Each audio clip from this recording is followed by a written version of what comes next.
Hi guys, happy Thursday. Happy Thursday to each and every one of you. I trust everyone is doing well this beautiful Thursday. You get up and just know today is going to be a good day. Guys, I always start my videos by introducing myself. And my name is Nicola Thompson. I hail all the way from Guyana, South America, and I now live in Queens, New York temporarily.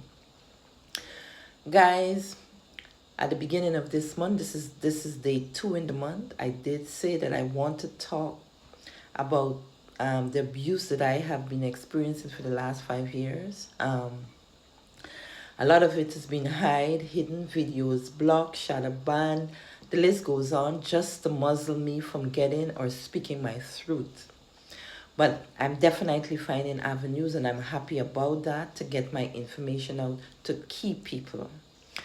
Now, before me even declaring that this is the month that I want to talk about the abuse that I've been experiencing, you know, I've just been looking through some videos and reading some information and just realized that this is the month of domestic violence awareness.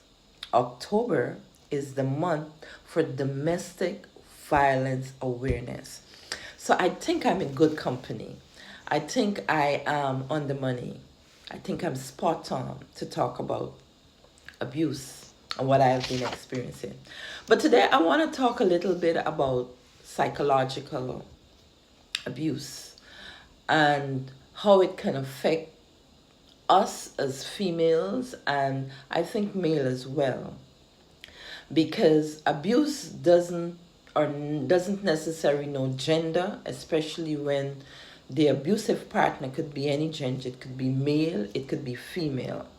And abuse don't only come from an ex-partner, ex-husband. It comes from family members, it comes from a cousin, it comes from a neighbor. It's very close. Sometimes abuse comes from children, but abuse definitely is out there in the world today. What I've also found out is that psychological mental abuse affects people and can definitely bring on chronic illness. And that's a little disturbing to me.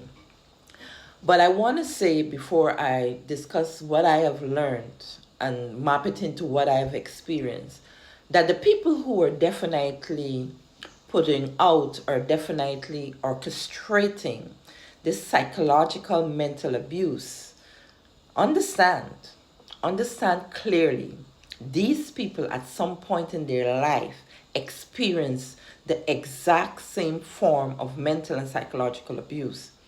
And if they haven't, upon bestowing this or putting this forward or ensuring that this impacted someone's life, they too have to endure looking at someone being abused and curdled up and ostracized and feeling pain and feeling like the end of the world and don't want to speak to no one, and it's the end, and they want to give up on life. When they are doing that to someone, they are also not only calling it in upon themselves, but they're enduring it as well.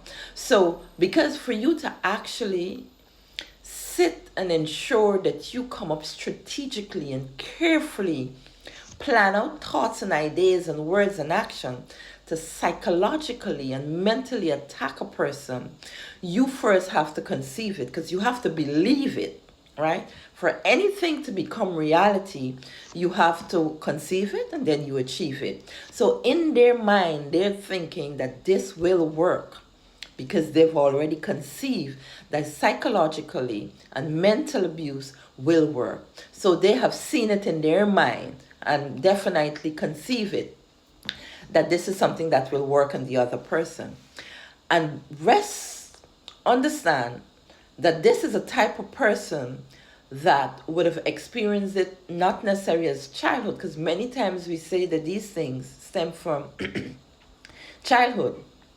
But some of these things are these people who are very careful in handing out mental and psychological abuse on another person. They too would have experienced it as adults. So Many times that they are handing out these type of abuse is that sometimes they are physically experiencing it as well.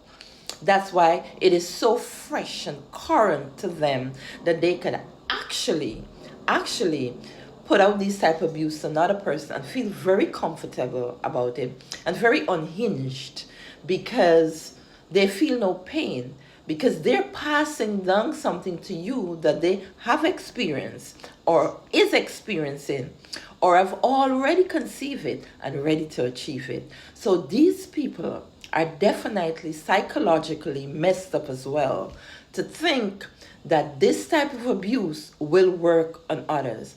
And in some cases, or in many cases, it do work on their victims, especially if their victims are not aware of what is it that they're trying to put, or what is it that they're trying to actually, you know, place in their lives. If the victim is not aware of it and they see it as love, or they see it as somebody who's a narcissist or vindictive or all of those names, or somebody with a Jezebel spirit, because we have lots of those Jezebel spirits out there, and male as well. So when you look at it only as just those type of people, you're actually losing the concept or the in-depth why people like these do these things. The only reason that they do these things is that they want not only some form of control, but they want to bend the victim reality. They want to bend the will of their victim. They want to break their victim so they can feel, they can actually feed off of that kind of situation. And this is how they feel good about themselves. They have something that is growing within that is so messed up, is so disturbed, it's so diabolical within their body. It is growing. It's like a cancer that is within them that they need to feed off of seeing somebody down and out and, disabled and ostracized in pain, in tears. And they sit and they laugh about it. And this is how these people grow. Now, also what I've learned in mental and psychological abuse is that when these people do these things to their victim, they expect that their victim to actually reach out or cry to them about these things. Because remember, most time when these people actually are carrying out these form of psychological and mental abuse are people who are very close by to you and within your circle, or sometimes ex-friends or ex-partners that you have cut ties with. So they are waiting patiently for you to reach out to them so they can remember. It builds in them, it makes them grow, it feels good about them. It feeds that cancer that is living in their body. And I'm not sure if I'm trying to make it as as vivid as possible so you can understand. It feeds them. And when you would reach out to them after they would have destroyed your energy, your path, your life, they feel good about themselves. It's like me waking up every day and my emails and my phone and everything is tapped into, and I'm seeing I cannot use the same password. Psychologically, I'm supposed to trip and respond in that way. And boobs, they feel good about themselves. And that's what makes them grow. And the next day they do the same thing. And what they do in certain instances is that they're very, very, very good at lying. These people have become so good at lying that they are the true meaning of being a pathological liar. So lying to them becomes natural. You see, mental and psychological abuse is all about the mind, the brain, in bringing you to a stage where you have mental blocks and you cannot think for yourself and you're dumb. And that is when they come in with the wind and they control your life and your path for the rest of your life. Ladies and gentlemen, take note of if you're in a partnership, or even if you move away from people and they're trying to do this to you, you have to recognize it.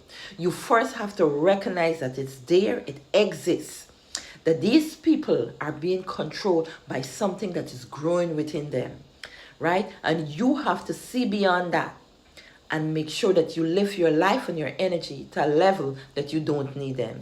Peace and love. take care of your health. Your health is your wealth.